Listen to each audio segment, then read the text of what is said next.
네, 저희가 놀랍게도 질문 3개에 시간이 40분가량 흘러가고 있습니다. 점점 짧아질 테니 걱정하지 마세요. 네. 그래서 기자님들 질문 하나씩만 더 많은 질문을 받기 위해 좀 부탁드립니다.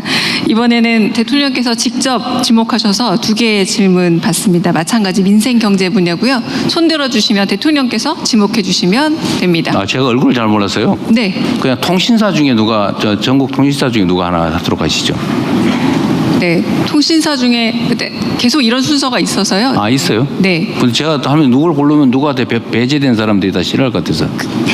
그냥 감으로 지목해 주셔서 다시 한번 손 들어. 앞줄에 먼저 하십시오. 네. 네. 제가 선택을 하면 제가 이게 일종의 결정장애 중에 하나일지도 모르는데 어떤 걸 선택한다는 것은 어떤 걸 배제한다는 거잖아요. 제가 그래서 사실 여의도에 있을 때도 제 편을 안 만들었습니다. 왜냐하면 제 편을 만드는 순간에 편이 하는 사람은 다 남이 되더라고요. 그래서 너무 등거리 정치를 하다 보니까 가까운 사람이 없는 거 아니냐, 외톨이 아니냐 이런 얘기가 들었는데 하여튼 그건 제 성격 때문이니까 이해하십시오.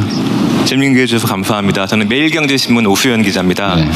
저는 국가부채에 관한 질문을 좀 드리고자 네. 하는데요. 국가부채가 굉장히 빠르게 사실 늘고 있는 게 사실이고 네. 이에 대한 우려가 적지가 않습니다.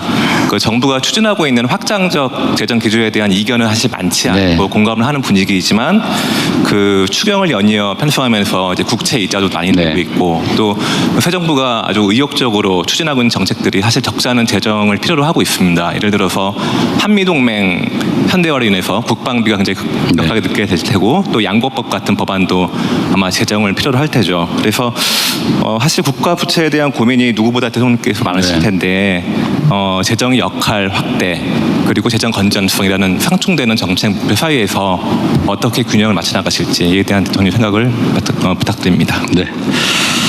우리 국민들께서 많이 걱정하는 부분 중에 하나죠. 그리고 이제 드디어 1,000조가 넘었다 뭐 이렇게. 근데 지금 뭐 1,000조는 옛날에 이미 넘어버렸기 때문에 또 어떤 기준으로 큰일 났다, 얼마 넘었다 이렇게 할지 모르겠어요. 사실 국채 규모의 절대액은 별로 중요하지 않아요. 그 경제 규모에 따라 다르거든요. 전 재산이 100억인 사람이 빚을 3천만 원 졌다. 사실 뭐 충분히 갚을 수 있다면, 그리고 그 돈으로 투자해서 3천만 원 이상의 돈을 벌 수 있다면 그거 안 할 이유가 없는 거죠. 근데 재산이 100만 원밖에 없는 사람이 3천만 원 빚을 졌다. 빚이 2천만 원이었는데 신용 불량이었는데 1,000만 원 더 빚졌다. 이 큰일이죠. 그래서 이 절대액으로 얘기할 건 아니다.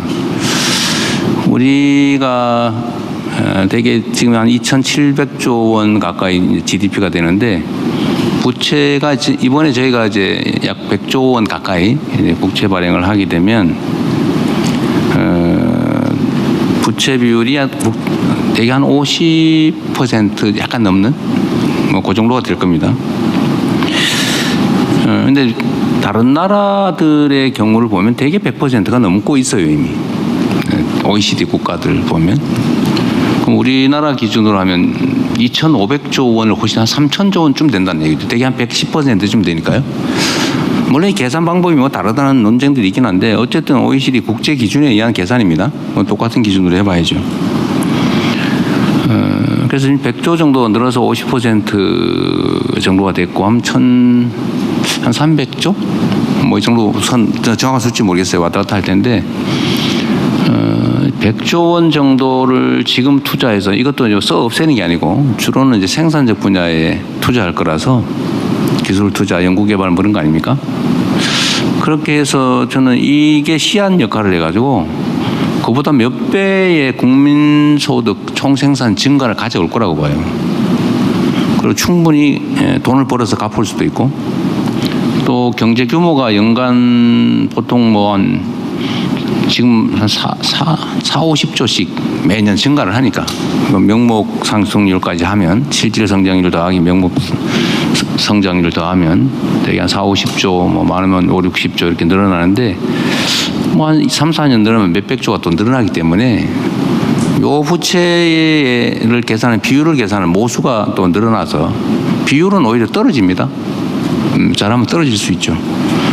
더 근본적인 거는 지금은 지금 저번 정부가 2, 3년 동안 했던 것처럼 세금 깎아주고 재정 없으니까 안 쓰고 이러면 잠재 성장률 이하로 성장이 돼서 올 전반기처럼 마이너스 0.2% 1분기가 그렇다는 거예요.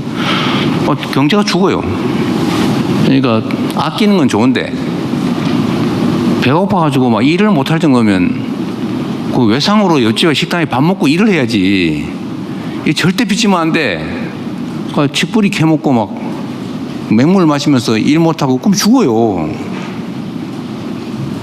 이 경제를 이렇게 운영하면 안 된다는 거죠.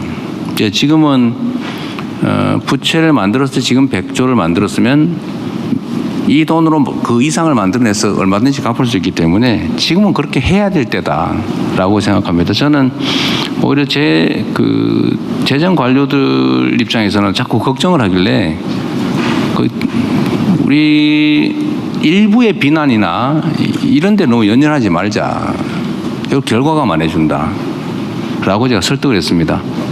제가 현재 지지율에 너무 연연하지 말자. 우리는 퇴임하는 마지막 그 순간의 국민의 평가, 즉 마지막의 지지율, 이게 제일 중요하다.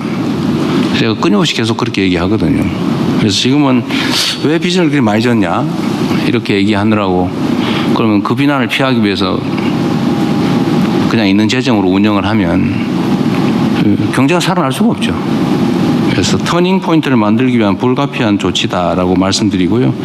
이 100조 때문에 비율이 뭐 대폭 늘어난 것도 아니고 그 결과물 때문에 오히려 더 나은 결과를 만들 거다라고 얘기할 수 있습니다.